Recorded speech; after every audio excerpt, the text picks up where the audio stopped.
après cet exposé qui est parti assez haut en matière juridique et en matière sur les données, je vais être extrêmement terre à terre et vous parler de la protection des créations et des inventions que vous aurez à faire, que vous serez amené à faire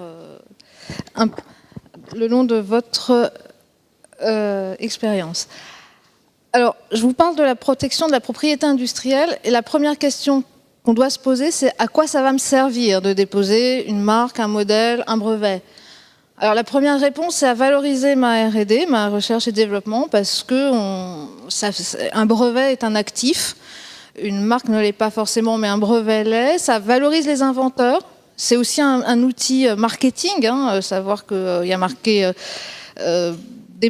brevet déposé, c'est un outil publicitaire et on peut aussi valoriser une entreprise par la fiscalité de la propriété industrielle, par le biais des cessions, la vente ou la licence, c'est-à-dire la location de ce droit.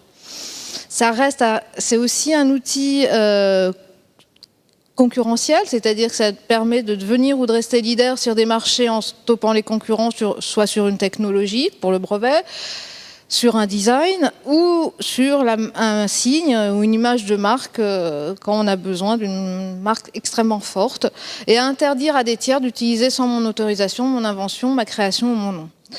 Alors après, le problème, c'est que déposer.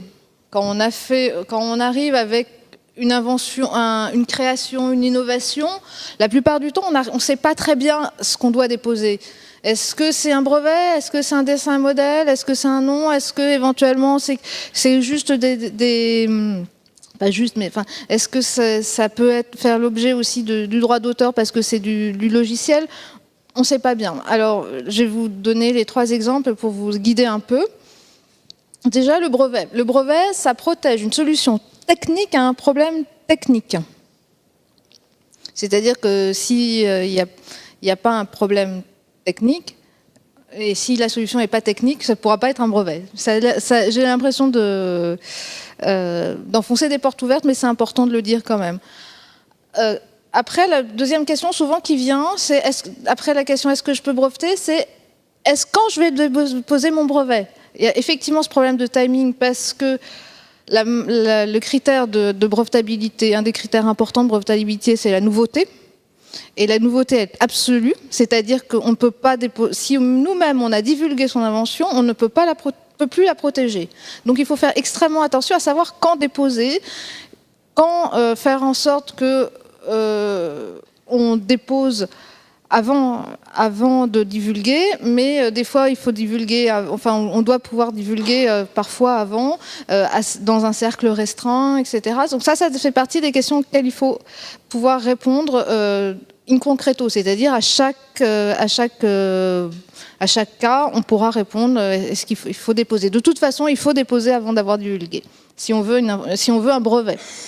La deuxième question à se poser, c'est mon invention est-elle nouvelle? C'est-à-dire, est-ce que moi, je ne l'ai pas divulguée, mais est-ce qu'un autre n'aurait pas fait la même chose et l'aurait pas divulguée aussi? C'est possible. L'ai-je déjà divulgué? Est-ce qu'il y a une activité inventive? Alors, l'activité inventive, c'est un peu la pierre angulaire en matière de brevet. C'est est-ce que l'homme du métier, à partir de ce qu'il connaît, est-ce que la solution qu'on apporte est-elle évidente? Si elle est évidente, il n'y a pas d'activité inventive. Si elle est évidente, il y a une activité inventive. Je vais vite, on pourrait rentrer. Il y a des querelles jurisprudentielles importantes sur le problème de l'activité inventive, mais je vais assez vite. Et ensuite, est-ce opportun? C'est la question de savoir si, finalement, le fait de déposer un brevet, c'est-à-dire de m'accaparer un droit sur une invention, est-ce que ça vaut le coup? Est-ce qu'il y a un intérêt économique? Est-ce que c'est opportun à ce moment-là de le faire par rapport à ce qui va être fait autrement? Par exemple, je pourrais très bien garder le secret, ne pas déposer parce que parce qu'on va garder un secret et que notre invention ne peut pas être détectable par un autre. S'il n'y a pas par exemple, si on fait une invention qui serait qui ne peut pas être détectée par un ingénieur, par l'ingénierie inverse, reverse engineering, ça sert pas forcément, dans ces cas-là, c'est pas forcément opportun de déposer parce que personne ne pourra divulguer, ne pourra découvrir ce secret de fabrication, par exemple. Alors, on peut tirer de ce que je viens de vous dire quelques bonnes pratiques. Déjà, ne pas divulguer l'invention ou la création sans l'avis d'un conseil, sans vous être posé la question de savoir si c'était brevetable, si vous vouliez le breveter, et si c'est opportun. Ensuite, on parlait du problème de la nouveauté. La nouveauté, ça se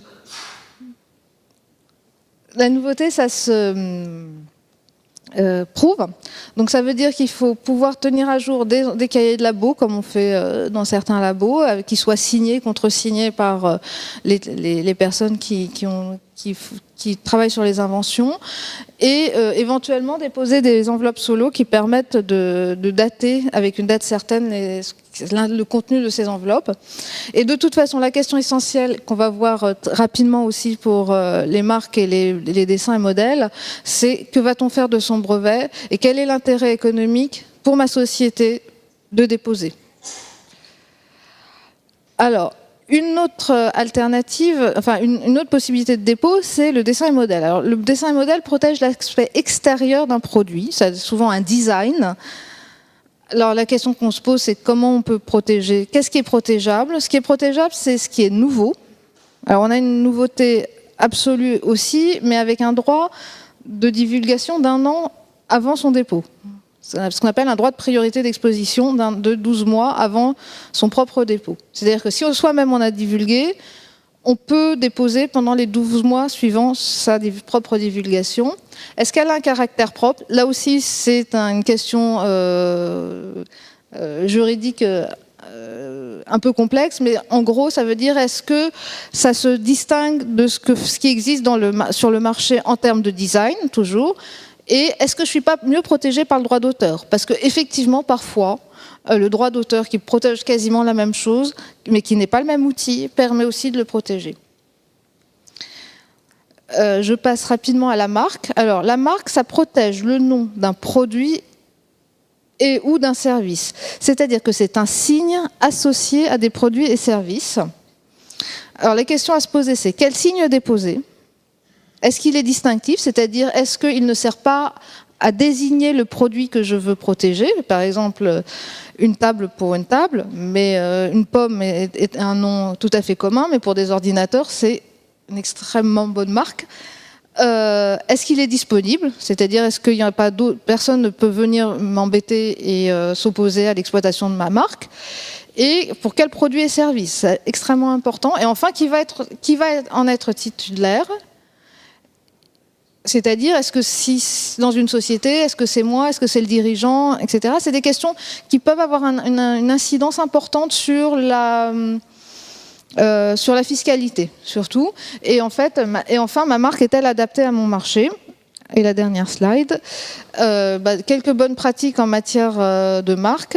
Faites-vous aider pour un spécialiste pour la création de marque, pas non seulement pour le dépôt, mais aussi pour la création, parce que justement, on parlait d'adaptation au marché. Une marque forte, c'est une marque bien créée. Faites une recherche approfondie. Une recherche approfondie, c'est une recherche qui permet de détecter tous les droits qui pourraient s'opposer à votre marque et qui pourraient l'annuler, faire en sorte que tout l'investissement que vous avez fait sur votre marque soit réduit à 0, et puis consulter un conseil.